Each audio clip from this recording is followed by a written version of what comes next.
What's going on, everybody? RWD family, SMR podcast listeners, back for a brand new edition of the Retro Rewind. This time we're kicking it into pay-per-view mode, and we're going to go off of the, I don't want to call it the Attitude Era, the Monday Night War era, and we are actually going with a requested pay-per-view of all things, something I've never seen before, and this is Battle Royal at Royal Albert Hall, 1991 to be exact. So, you know, this is like extra retro. I believe, like, there was like the Rockers. I've never really seen the Rockers really as an actual, like, I don't want to say it like that, as like an actual tag team. I've never seen like Shawn as a tag team guy. I did not see him in his Rockers run. I didn't even see when he kicked Marty through the window or none of that stuff. So, yeah, I mean, I've only heard of the great stuff. So, the original idea was this was supposed to kind of be a special return for a certain somebody. However, it doesn't seem to be the case. He was mad excited to do this show. However, it's not to be happening. So stay tuned and keep plugged to all social media to see if by chance he may be popping up on the next edition of Retro Rewind when we get back to the Monday Night Wars. Alright, so after having to struggle for my notes, I've got my notes. Yeah, so anyway, let us not stall for any more time. Let's get into this fantastic... you know what, I'm not going to call it fantastic. This show was definitely an eye-opener, so let's just get into it.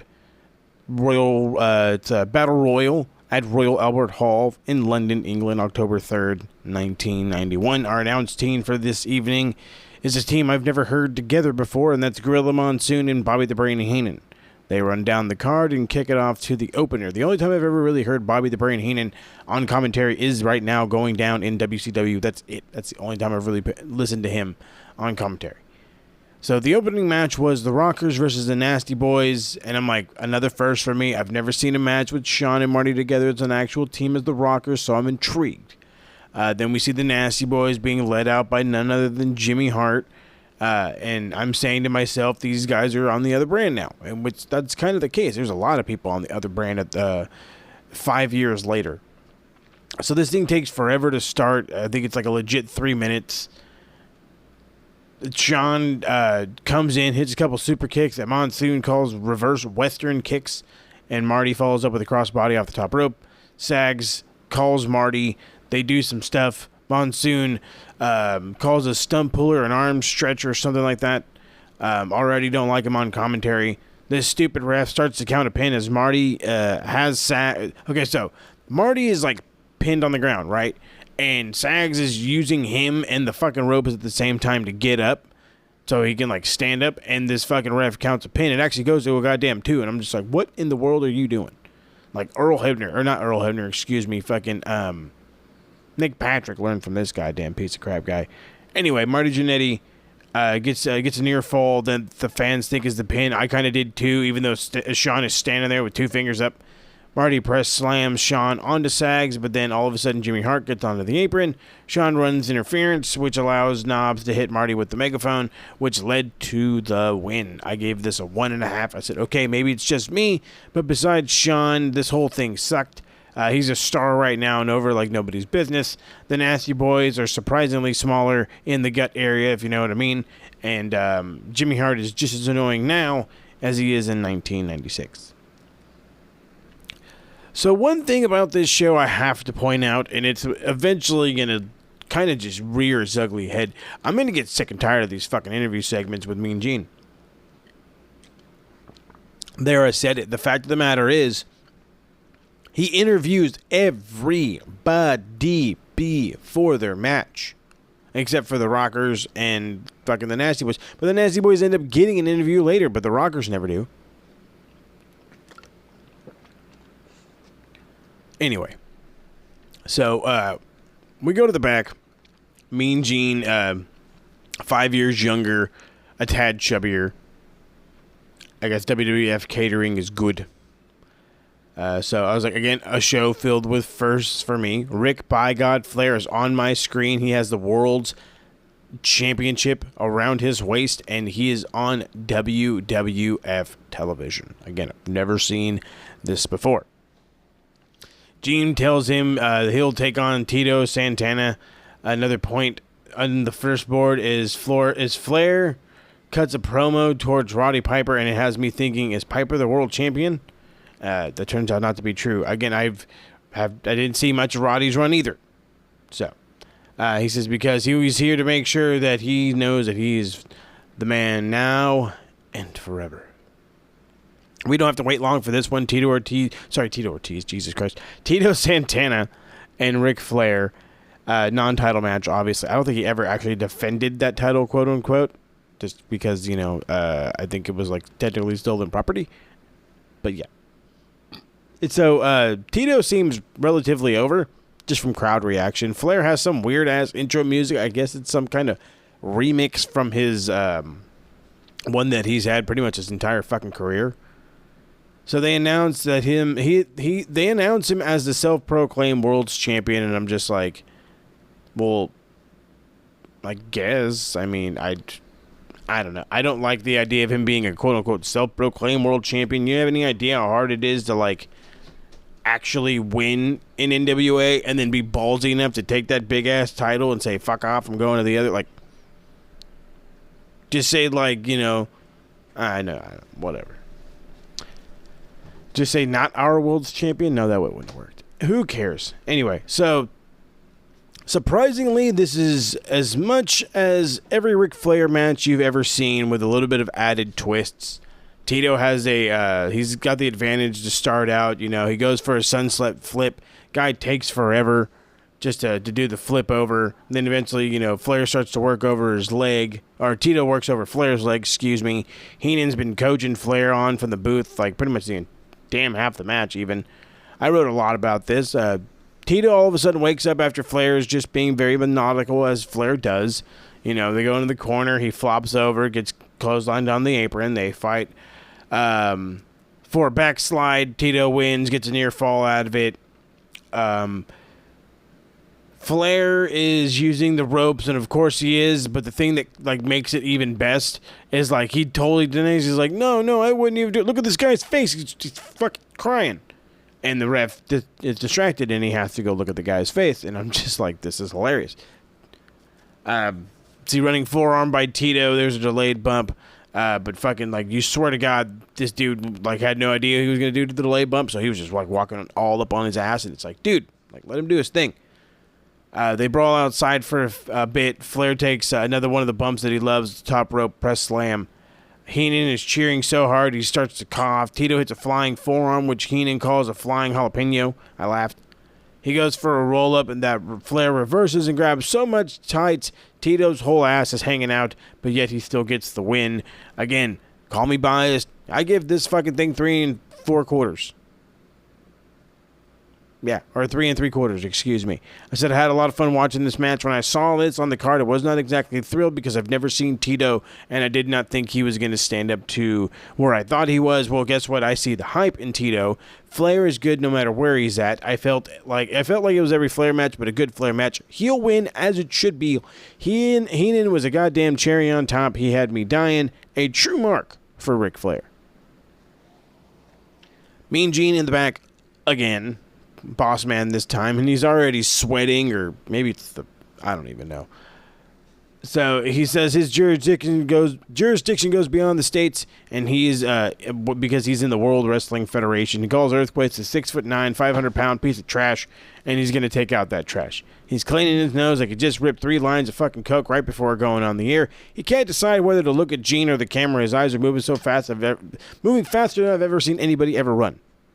So all of a sudden, Gene goes from the back to like the rampway, and Gene is talking to Boss Man's opponent, and then it's Jimmy Hart apparently fucking manages everybody in 1991. I swear to God, I don't think there was a heel team that came out that was not managed by Jimmy Hart.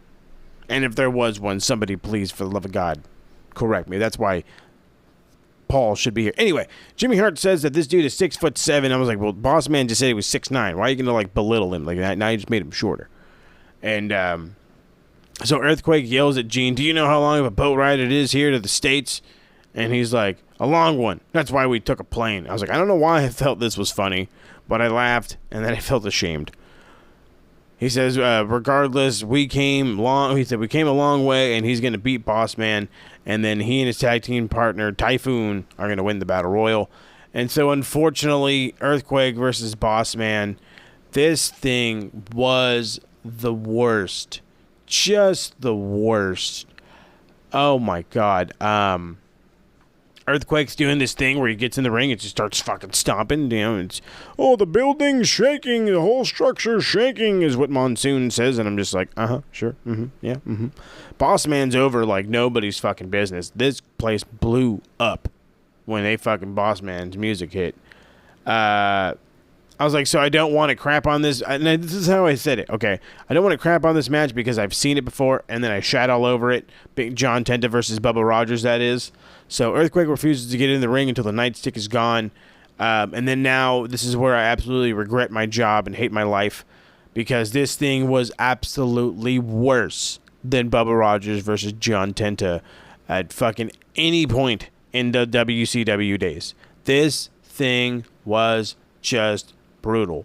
Absolutely fucking brutal. Like, there was, like, I can't even speak of a good, okay, so I was like, if this match isn't slow enough already, Earthquake applies the fucking chin lock. They brawl outside. When they come back in, Earthquake is all over Boss Man, but he tries to come back with a flurry of headbutts to the gut that obviously does nothing. Boss Man tries to slide underneath Earthquake. He gets stuck, realizing he's a big fat motherfucker, and then he hits an enziguri. Both men are down. Earthquake gets caught in the ropes. He hits him across body. Then all of a sudden we see the fucking Mountie come in and aid Jimmy Hart, and I'm like, what in the fuck is a Mountie? And then the Boss Man, so he trips Boss Man, Earthquake hits an elbow, and that's the fucking win. And then I remember, oh, that's right, I know who the Mountie is. The Mountie. He's handsome. He's brave. He's strong, which is great, but he was not in this match, and for that, I give it a -1 star. That's right. I said, fuck this match. This whole thing fucking sucked. It was slow as shit. No one did anything worthwhile. I can't believe I'm fucking saying that this is actually worse than their WCW matches. After the match, Boss Man wakes up like it's nothing and then chases the Mountie to the back, and it just furies me more.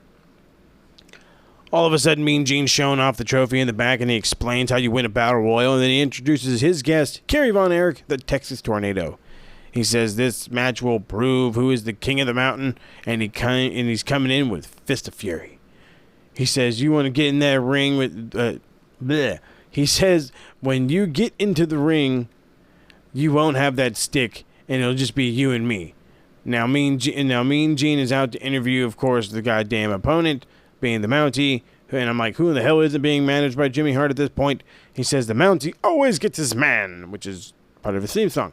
So Mountie says the only thing royal about this place is me.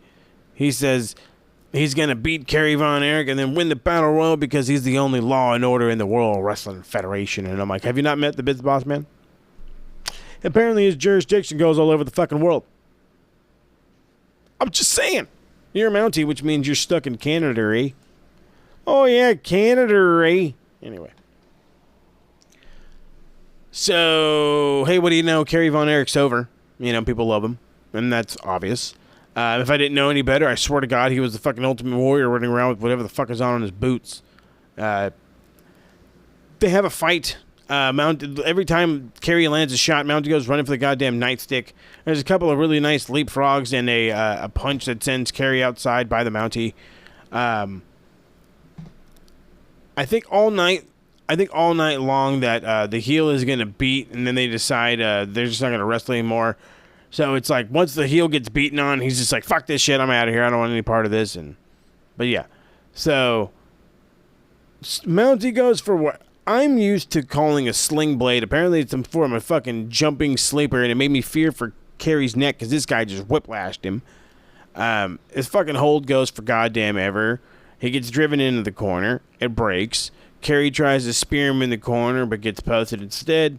Kerry gets knocked over the ropes and gets his face slammed right on the steel. And I mean, like, his hands were nowhere near to protect himself. He just got it, like, face, steel, here you go. How you doing?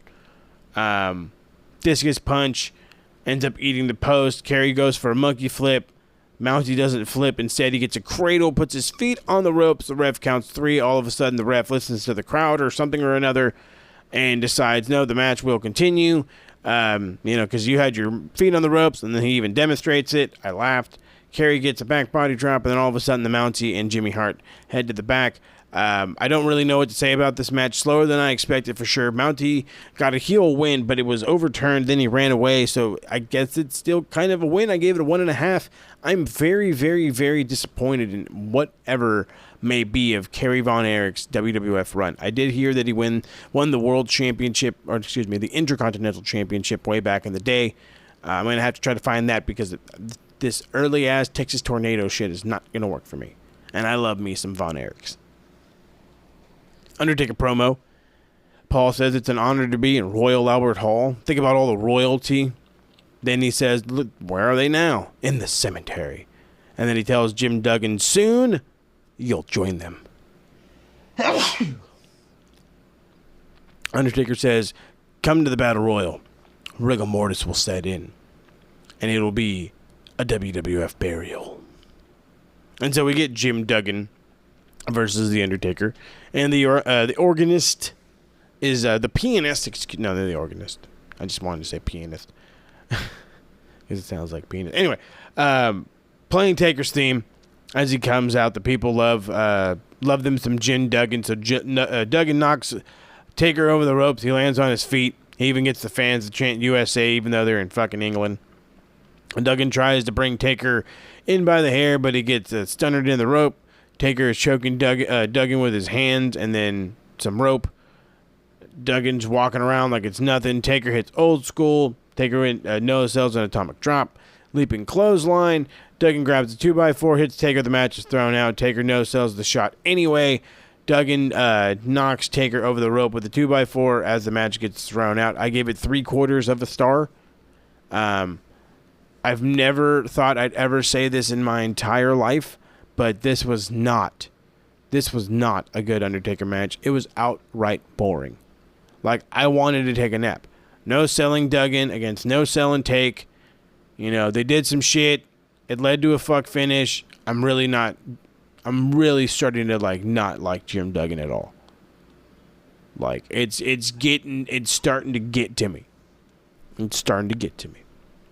Mean Gene's in the back with Roddy Piper. Now here is a highlight of the show. Piper says it's a real honor to be in Royal Albert Hall. He wishes he had some relatives around so they could be proud of him. He says if Bobby Heenan is in the place, he says if they let Bobby Heenan in this place, then I knew I'd be able to come in. He says, Heenan, you lie more than the government. He says, if you call my kilt a skirt one more time, I'm going to go over there and smack your hair so long it'll go back to its natural hair color.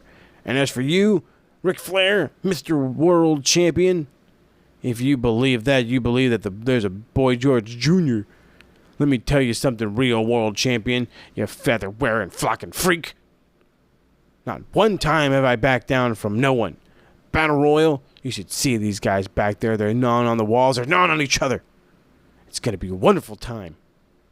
And what am I going to do? I'm going to get my hands on you, finish up the Battle Royal, grab that football player Gaza, and got to take him out to the disco, show him how to ring a few bells. I love Roddy Piper. I fucking love Roddy Piper. God, this is fuck. Again, with the firsts, never really watched a show with Roddy Piper in it. God damn. He only had to do was cut a promo. So Jimmy Hart and Typhoon are in the back talking with Mean Gene because, again, Mean Gene's got to interview everybody. Hart says they have 5 chances to win the Battle Royal because that's how many people he has that he represents in this match. Of course, Gene wants to know what'll happen if it goes down to Typhoon and Earthquake. This question makes Typhoon mad, and he says it's none of your business. It comes down to us. It's between Earthquake and Typhoon to decide the outcome. Gene is mad because he didn't get a straight answer, and he tries to go to Hart for an answer, and Typhoon grabs the mic and says, "That's all you're going to get." And then they walk off. All of a sudden, we see 2 random dudes walk up, and I guess they're going to take on LOD for the Tag Team Championships. It's fucking Paul Roma and Hercules, known as Power and Glory. They said there is nothing we won't do. We came all the way to London to win. Gene explains if they lose it, if they lose, it might be a while for them to get another title shot. Roma says, what makes you think we're going to lose? Does my shirt say failure? No, it says victory. And I'm like, well, I'm looking right at it, and it kind of says glory, not victory.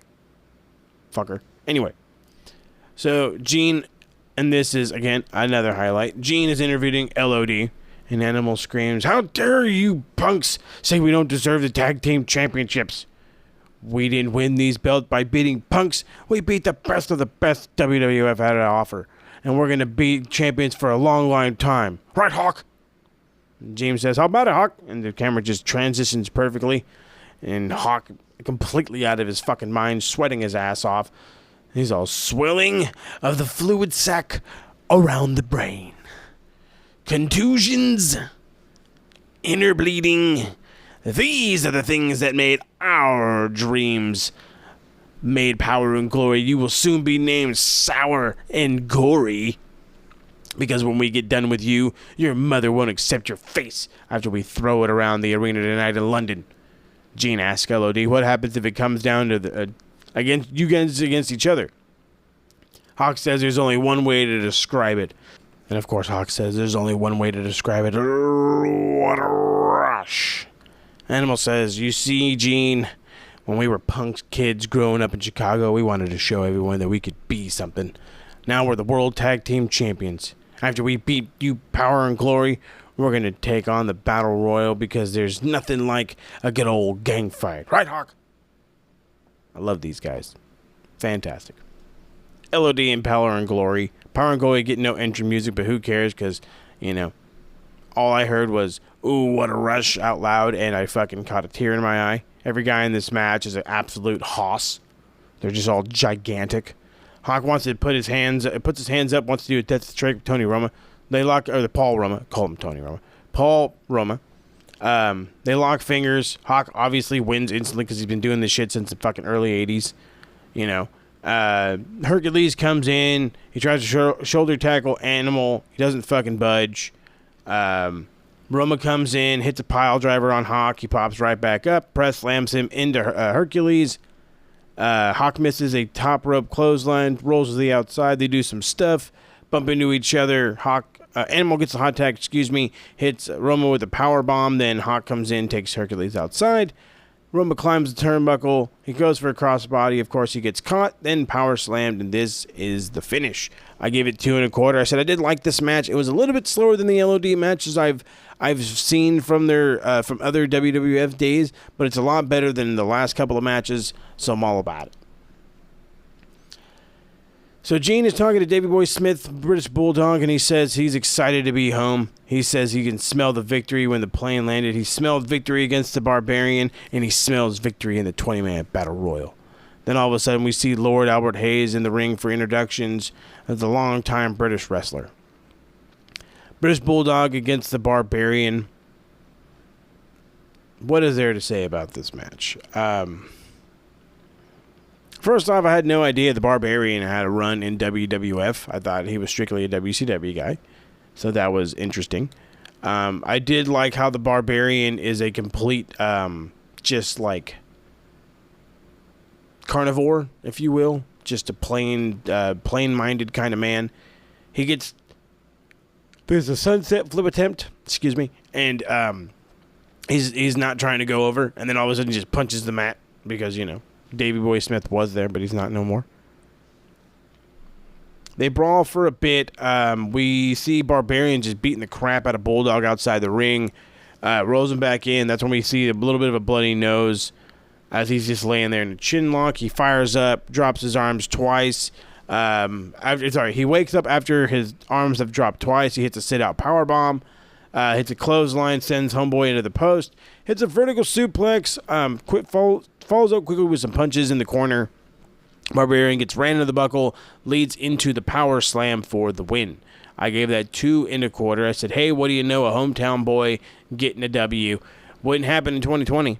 This was fine. It didn't blow my socks off. Bulldog has looked a lot better, but it's Barbarian. So, I mean, what the fuck can you get? It's goddamn Barbarian. He'll club on you. He'll do some shit. But I don't know how much of a match you're really going to get out of Barbarian. I'm surprisingly zipping right through this thing. So, you know, anyway, and of course I had to write it down because it's just how it goes. Another goddamn interview, and now it's the fucking Nasty Boys, and I really don't give a shit at this point. I legitimately struggled to get through every goddamn interview segment to the point where even my wife was like, is this show still going? Yes, very much it was still going. So Sack says there's never been anything as bad as the Nasty Boys here in England. Knob says everyone is going to get destroyed. And I was like, was Coke popular in the 90s? Because, like, these dudes just could not stop shaking as they were talking. And I was just so utterly fucking distracted. So this 20-man battle royal I wrote an absolute, like, full page and a half on. Alfred Hayes, moved from introductions to commentary. Everybody and their mom gets a goddamn entrance theme. So the thing that kills me about this is, like, you know, and we know in now modern days, especially in battle royals, the Royal Rumble, the whole 9 yards, if you go through the bottom rope, middle rope, whatever, you're not eliminated. And you can brawl outside all you want. You can do some shit outside all you want. And that's pretty much how they did it. And by how, I mean pretty much strictly the fucking Mountie. Every time I turn around, this guy's on the floor, just running around. He's not doing anything. He's not attacking anybody. He's not pulling anybody out of the ring. He's just fucking out there. It just made no real sense for me. And then Roddy Piper and Ric Flair having a legitimate match around all this, which is just hilarious and crazy all at the same time. Earthquake splashes like 4 dudes in the corner. I believe Kerry Von Erich was the first to be eliminated, if I'm not mistaken. And then we see Marty Jannetty eliminated by Typhoon. Hawk is just randomly walking up to people, punching him in the face and walking away because he's a total badass. And you know goddamn well you ain't going to do shit. Barbarian got eliminated by Santana. Sags goes to backdrop. No, let's not worry about that. Shawn does a flip, does that whole flip in, flip out, and then the Mountie punches him in the face, and he goes flying out.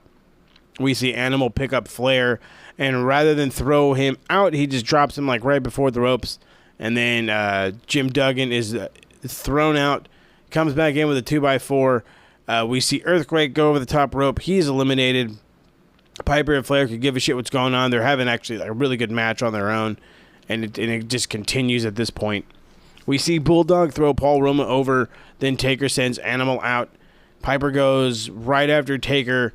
And Taker got a few uppercuts in before he got eliminated. So he climbs the turnbuckle, drags him over the top rope. And now Roddy's eliminated. So it's Mountie, Typhoon, Bulldog, and Bossman are the final 4. The fucking Mountie is sliding out of the ropes, just walking around again. There was a big palm strike by Bossman to the Mountie. I was just like, okay, Shote, I love it. You know, shout out to Jushin.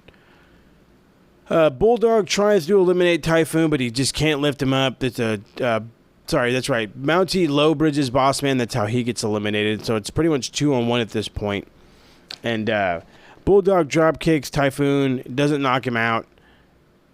And he goes for a clothesline on Typhoon. Typhoon moves, and Mountie gets eliminated with that. And so now it's just him and Typhoon. And then all of a sudden we see Typhoon hit, Bulldog hit Earthquake with the power. I'm sorry. I totally lost my train of thought. He's able to backdrop Typhoon over the top rope. I'm already jumping ahead to immediately following what happened. So really quick, let me give you a rating on this. I actually gave it a 3.5, believe it or not. I said, well, fuck me. I was expecting crap, absolute crap, and I was beyond impressed. This might have been one of the better battle royals I think I may have ever seen, and if I'm overgoing that, then hey, maybe that's just me. I really, really enjoyed this battle royal. It always had me interested, besides the Mountie walking around like a fucking total asshole. That was the only thing that killed me. So, I believe the Bulldogs push starts about now, and he starts to get matches against guys like Shawn and Brett here coming up soon.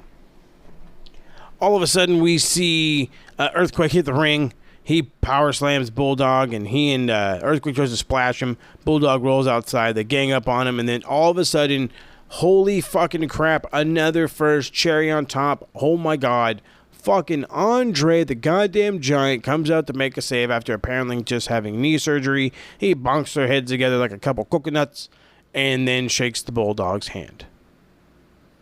Holy crap, what do you know? I actually got through this lovely 1991 show in rather quick fashion, and I hope that's all right with you guys. Just know that there's plenty of content, so make sure to check it out. But very quickly, let me give you a whole rating on this show. I actually gave it a 1 thumb up. I'm not going to say I didn't enjoy this show. It was definitely different for me. Monsoon is someone I do not want on commentary, and now that is just my personal opinion. Shawn looking as a star in the opener. I enjoyed Flair's match. He even made Tino Santana look good to me. I don't ever want to see any version of Earthquake and Bossman or Tenta and Rogers ever again. Please God, never again. Piper's promo was a big plus. This show was an experience, to say the least. So, I actually had a lot of fun writing that review. I had a fair amount of fun watching this show. I'm not going to lie, I did drag, and I did want to rip my eyes out at some points. But you know what? I appreciate homeboy that sent this to me. I apologize, I don't have your name written down at the moment, but I appreciate this, you know. You're making me open my eyes a little bit. Something I don't think I've ever really wanted to watch would be early 90s WWF. This was fine. I wouldn't mind doing it again. I'm more of an NWA guy in the 80s. Call me old-fashioned. But yeah, so if you guys ever want to, request a pay-per-view for us to review, or if you, of course, the big thing about the requesting pay-per-views is you're more than welcome to do the show with us. That's the perk. Come on here, review the show that you wanted us to review. We can go through it my way. You can tell me what you loved about it. I can tell you what I didn't love about it. We can have fun. We can have a nice conversation. Maybe Paul will be around for it. And then, of course, at the end, because you were so gracious enough to let me your time, because that's very valuable these days, I will allow you plenty of time to plug all of your whatever that is, if you have stuff to plug. Social medias, maybe you have a business, maybe you want to hook up a friend's business, whatever. Speaking of friends' businesses, I'm working on a home project right now. For those who are a fan of Mexican candy and chamoy and alcohol, we may have something coming for you very, very soon. But anyway, I'm going to get on out of here because I actually need to edit this thing and put it up because it's how it works in the professional podcasting world, even though I'm far from professional. But that's okay. I just wanted to let you guys know that last week's, and let me repeat, last week's, I believe it was like August 5th, episode of NXT AEW is finally out after just some absolute mind-boggling madness. But the fact of the matter is, it's out for your guys' listening pleasure. Retro, we apologize, is dropping late, and the same thing will happen with AEW/NXT review. That will also be dropping probably a day late, if not best case scenario, tomorrow night. All right. So, with all that being said, I'm going to get on out of here. Make sure you're following Max Wrestling at maxwrestling.weebly.com. Or, of course, you can check out Max Wrestling on Facebook at, of course, Max Wrestling. I will be there every Thursday. This Thursday is a very special Thursday. It is Promo Series. Or Promo Slam? Promo Slam. Promo Slam is a big deal for me this week, mainly for a couple of reasons. one, I get to wake up early and do this awesome show that I love to do all the time with my great friends.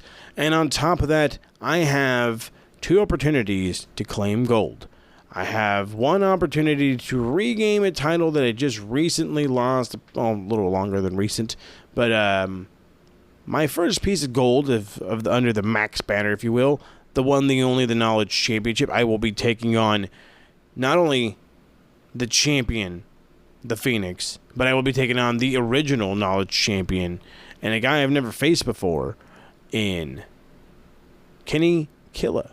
So I'm interested there. I wonder how that's going to go. And then I don't know how I did it, but I somehow did it. Your boy made his redemption complete as he not only won King of the Mic, but won in handsomely fashion. He has a second opportunity to go at the Demoness to take what could be strictly mine, being the promo championship. And who knows, maybe, just maybe, the next time you hear a retro show, you could be talking to Big Money Mo Belts, to King Money Mo Belts, because I am your king. Now bend thy knee. And we'll catch y'all around the bend. I appreciate the fuck out of y'all. Remember, stuff drops late. We got retro coming back. Maybe Paul's coming back. We don't know. You want to shoot us a request? Do so. Facebook, Twitter, Instagram, SMRPodNet. Remember, we're also on Spotify, Apple iTunes, or Apple Podcasts, Google Play, iHeart motherfucking Radio. Check all of it out. We are literally everywhere you get your podcasts. With all that, we're going to get on out of here. I appreciate the hell out of y'all. Enjoy your days. Stay hydrated. Peace out.